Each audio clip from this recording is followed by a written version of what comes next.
Hello friend, exam relevant টাইপসে তোমাদের স্বাগত।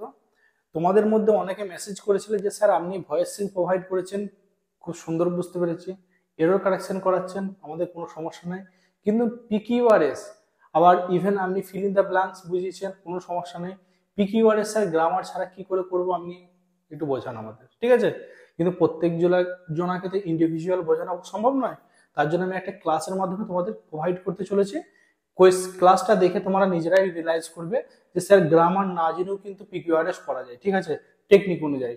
এই কোয়েশ্চেনগুলো তোমরাও পারবে যদি একটা দুটো কোয়েশ্চেনকে বা 10-15টা কোয়েশ্চেনকে নিয়ে ভাবো যে কি করে কনসেপ্টটা আসছে, তাহলেই তোমরা বুঝতে পারবে যে এই কনসেপ্টটা এখানে কাজে লাগাচ্ছে, ঠিক আছে? গ্রামার জেনে তুমি 30টা কোয়েশ্চেন অ্যাটেম্প করতে পারবে, গ্রামার না জেনে তুমি 27 থেকে 28টা কোয়েশ্চেন করতে পারবে, এর বাইরে কিছু না, ঠিক আছে? তোমাদের আজকে যে ক্লাসটা আমি করাবো, ক্লাসটা করানোর পর তোমাদের প্রত্যেকটা জিনিস আমি ডেসক্রাইব করছি। অনলাইন অফলাইনে যারা অ্যাডমিশনের জন্য আমাকে বলেছিলে, অনলাইন অফলাইনে অ্যাডমিশন চলছে, তারা অ্যাডমিশন নিতে পারো, ঠিক আছে? ইংলিশ কোনো গ্রামার ছাড়াই এবং করতে পারবে, ম্যাথের প্রত্যেকটা চ্যাপ্টার টাইপের মাধ্যমে করতে পারবে, কোনো সমস্যা হবে না, ঠিক আছে? সরকারি চাকরি দরকারি ইংলিশ যদি কেউ গ্রামার ছাড়া শিখতে চাও, অবশ্যই এই নাম্বারে যোগাযোগ করো। কোনো যদি কি মানে জানার কিছু থাকে অবশ্যই হোয়াটসঅ্যাপ করবে, ঠিক আছে? যখন তখন কেউ ফোন করবে না, কারণ অনলাইন অফলাইন ক্লাস থাকে, সমস্যা হবে, ঠিক আছে? চলো, আজকে আমরা পিকিউআরএস সেন্টেন্স রিঅ্যারেঞ্জমেন্ট শিখবো, কোনো গ্রামার ছাড়া কি করে স্যার করবো। চলো, প্রথম যে কোয়েশ্চেনটা দেখো, আমি প্রথমে উত্তরটা করবো, তারপর কনসেপ্টটা শেখাবো, ঠিক আছে?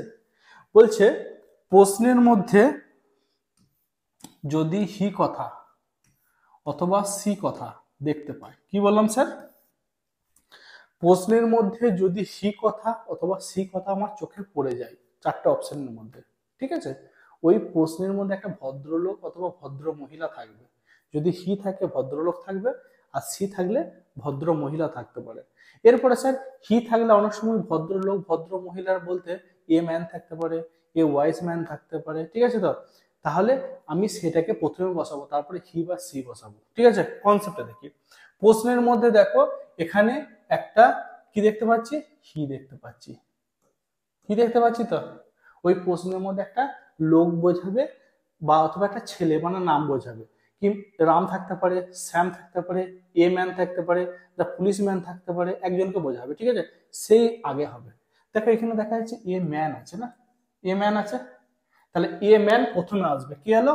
এ এলো, ঠিক আছে? আচ্ছা, তারপরে কে আসবে? এই হি কথাটা আসবে। হি কথাটা কোথায় আছে? বিয়েতে, এ বি। আমি আর কিচ্ছু তাকাবো না। পিবিএস এর কোয়েশ্চেন দেখো, এসএসসি এমটিএসও পড়েছে, কলকাতা পুলিশেও পড়েছে। কোয়েশ্চেনটা স্যার আমরা অপশন টেস্ট করব। এ বি স্যার পাশাপাশি কোথায় আছে? এ বি, এখানে এর পরে বি নেই কো, এখানে স্যার এর পরে বি নেই কো, এখানে স্যার এর পরে বি নেই কো, এখানে স্যার এর পরে বি আছে। উত্তর আমার হয়ে গেল। কোনটা উত্তর হলো স্যার?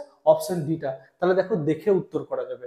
কোয়েশ্চেন এমন ভাবে ওরা সেট করে যে অপশন টেস্ট করে সেটা পসিবল হয়, ঠিক আছে? তো আমরা একদম প্রথম থেকে শিখছি। কোয়েশ্চেন গুলো স্যার দুটো অপশন যদি এমন দিয়ে কি করবো, দেখো পিবিএস এর কোয়েশ্চেনই তুলেছি অপশন সহ, ঠিক আছে? কোয়েশ্চেন যদি আমাদের ঘোরায়, আমরাও ঘোরানো ভাবে শিখবো, ঠিক আছে? তাহলে কনসেপ্ট কি বললাম? ছোটবেলায় একটা গল্প শিখেছিলে না, যে রাম খুব ভালো ছেলে, রাম পড়াশোনা খুব ভালো করে, রাম খেলাধুলা খুব ভালো করে, রামের হাতে লেখা খুব সুন্দর। আমি ভাই সবসময় রাম রাম করবো না, প্রথম সেন্টেন্সটা রাম লিখলাম, তারপরে রামের পরিবর্তে কি আছে বলতো? হি আছে। যদি রিমা হতো তাহলে কি আসতো? সি আসতো, তাই তো? তাহলে কনসেপ্ট কি? হি সি কথা থাকবে, তাহলে একজন ছেলে অথবা মেয়ে থাকবে, সে প্রথম আসবে, তারপরে হি বা সি আসবে। তাহলে সেই কনসেপ্টে করেছি। প্রশ্নের মধ্যে হি বা সি কথা যদি থাকে, ওই প্রশ্নের মধ্যে একটা ছেলে অথবা মেয়েকে বোঝাবে, সে আগে আসবে। সেটা রিমা হতে পারে, সীমা হতে পারে, রাম হতে পারে, এ ম্যান হতে পারে, দ্য পুলিশ ম্যান হতে পারে, দ্য এ ওয়াইজ ম্যান হতে পারে, যা খুশি হতে পারে, আমার দেখার দরকার নাই। তাহলে আমি এখানে দেখলাম প্রশ্নের মধ্যে হি কথা আছে স্যার, ওই প্রশ্নের মধ্যে একটা নাম বোঝাবে, নাম বা একটা লোককে বোঝাবে।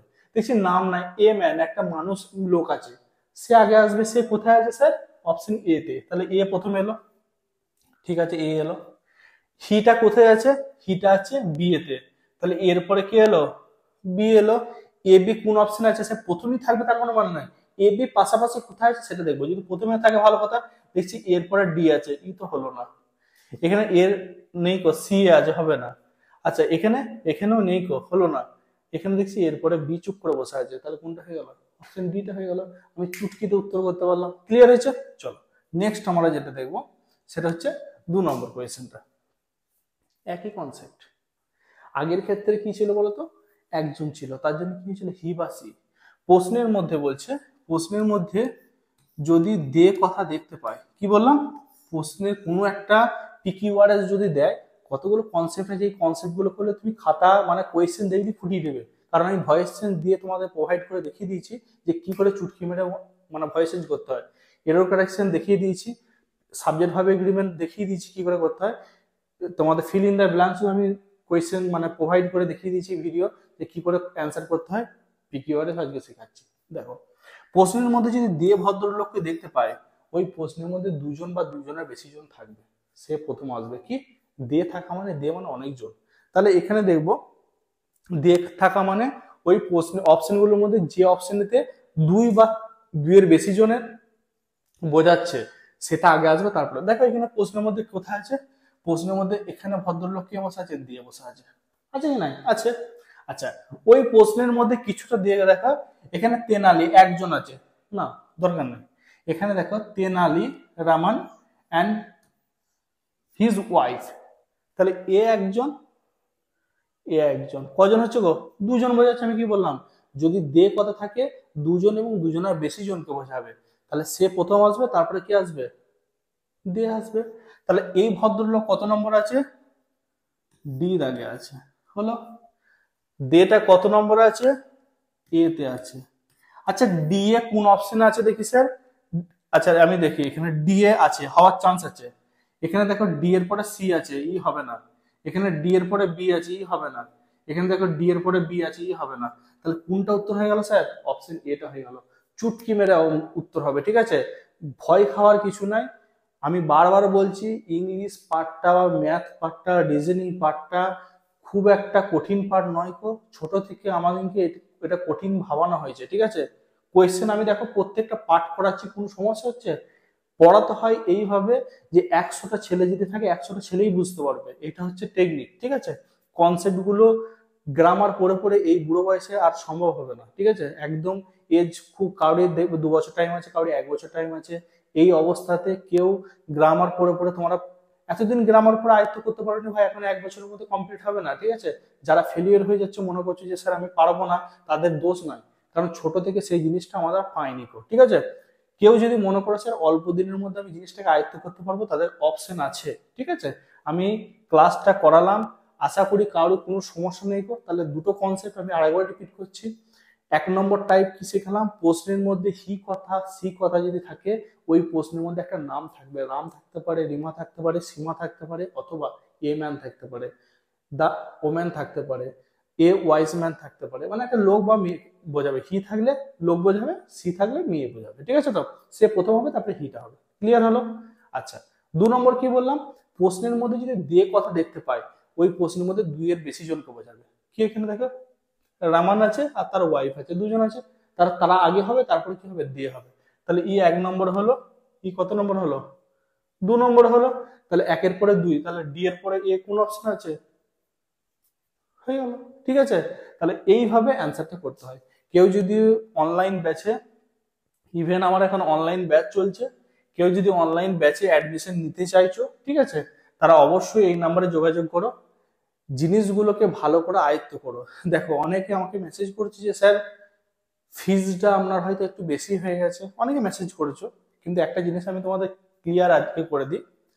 আমি অন্যান্য স্যাররা হয়তো দেখা যাচ্ছে তোমাকে 1000 টাকার মধ্যে প্যাকেজ দিয়ে দিচ্ছে, 1000 টাকার মধ্যে প্যাকেজ দিচ্ছে, ঠিক আছে? সেই স্যারের কাছে প্যাকেজ করার পরও কেন ভাই মেসেজ করছো? তোমরা যদি শিখে গেছো তাহলে মেসেজ করার কোনো প্রয়োজন নেই, তাই না? একটা স্যার একটা চ্যাপ্টার করাচ্ছে, কটা অঙ্ক করাচ্ছে, 100+ অঙ্ক করাচ্ছে, 100+ অঙ্ক করাচ্ছে। যদি 35টা চ্যাপ্টার হয় কত হলো, 3500 অঙ্ক হয়ে গেল, ঠিক আছে? একটা ছেলের পক্ষে 3500 অঙ্ক মাথায় রাখা সম্ভব? জীবনে সম্ভব নয়। কিন্তু আমি কি করি, একটা চ্যাপ্টার 8টা অঙ্ক, 8টা টাইপের মাধ্যমে, কোন একটা চ্যাপ্টার 10টা টাইপ, ঠিক আছে? টোটাল দেখা যাবে 200টা হয়তো কোয়েশ্চেনের মধ্যে পুরো সিলেবাসটাকে আমি আয়ত্ত করে দিই, ছেলেটা 25-এর মধ্যে 22+, 23+, 24+ও পেয়ে যায়, ঠিক আছে? সেটা করাতে গেলে ভাই টেকনিক প্রয়োজন, ঠিক আছে? গাদা গুচ্ছে দিয়ে দিলাম সেটা বড় কথা নয়। কিছু কিছু স্যার ওই কম ফিজে তোমাদেরকে দিচ্ছে, কিন্তু এত হিউজ পরিমাণ দিচ্ছে। অনেক স্টুডেন্ট আমার কাছে এসে যারা কোয়ালিফাই করেছে, বা তাদের একটা কথা শুনলাম যে স্যার অল্প পয়সায় দিচ্ছে কিন্তু এত কন্টেন্ট দিয়েছে, আমরা ওই টাইমের মধ্যে সিলেবাস কমপ্লিট করতে পারিনি, মানে স্যারের ভিডিওগুলো দেখে উদ্ধার করতে পারেনি, ঠিক আছে? কিন্তু আমার সিলেবাস ভাই, কেউ যদি হাবাগোবা ছেলেও হয়, কিছু না জানে, সেও কিন্তু 2 মাসের মধ্যে পুরো সিলেবাসটাকে আয়ত্ত করতে পারবে, ঠিক আছে? সেইভাবে আপলোড করা আছে, ঠিক আছে? পিএসসি যে তোমাদের এই এক্সামটা হলো, তার আগে আমার কাছে 1.5 মাস আগে কিছু স্টুডেন্ট ঢুকেছে যে স্যার ইংলিশে মানে ম্যাথে কিছুই পারি না, সেই ছেলেটা কিন্তু মিনিমাম 40 থেকে 42টা কোয়েশ্চেন অ্যাটেম্প করে এসছে, ঠিক আছে? শুধুমাত্র এই 1.5 মাস করে। তাদের 1 বছর ভ্যালিডিটি আছে, তার মধ্যে 1.5 মাসের মধ্যে করেই সে কিন্তু করতে পেরেছে। না স্যার আমি শিখতে পাচ্ছি, সেখানে ওটা টেকনিক। যে গাদা গুচ্ছে দিয়ে দেবো যে ছেলেগুলো একটা এর মধ্যে পড়ে যাবে, সেটা হবে না, ঠিক আছে? ভালো জিনিস নিতে গেলে অবশ্যই সেই ফিজের দিকটা দেখতে। অবশ্যই তোমাদের যে ফিজটার সমস্যা ছিল, ফিজটা আমি যতটা পেরেছি নর্মালাইজেশন করেছি, ওর কমে আমার পক্ষে সম্ভব হবে না, ঠিক আছে? আর অনেকে অনলাইন ভিডিও বলছো, অনলাইন ভিডিও অফলাইন অনলাইনে যে ব্যাচের চাপ আছে, সেই ব্যাচগুলোকে মেনটেন করতে অনেক সমস্যা হয়ে যাচ্ছে, ঠিক আছে?